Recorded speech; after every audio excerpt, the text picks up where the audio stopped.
માંગરોળ તાલુકાના નાદરખી ગામે રસ્તો ન બનાવી 5 લાખ જેટલી રકમની ઉચાપત કરી હોવાના આક્ષેપો સાથે ગ્રામજનોએ કરી તાલુકાના વિકાસ અધિકારીને રજૂઆત।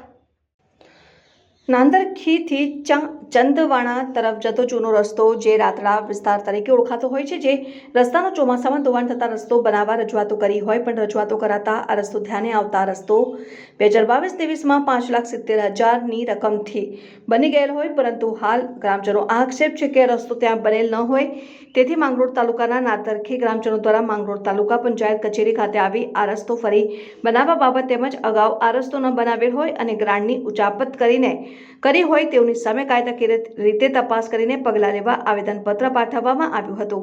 તેમજ ગ્રામજનો દ્વારા વહેલી તકે રસ્તો બનાવવા અને રસ્તો ન બનાવી ગેરરીતિ આચરનાર હોય તેની સામે વહેલી તકે પગલાં લેવા ગ્રામજનોએ માંગ કરી હતી। આ બાબતે જો કોઈ નિરાકરણ નહીં આવે તો આવનાર દિવસોમાં તાલુકા પંચાયત કચેરી ખાતે નાદરખી ગ્રામજનો દ્વારા ગાંધી ચિંધ્યા માર્ગે ઉપવાસ કરવામાં આવશે તેવી ચીમકી ઉચ્ચારી।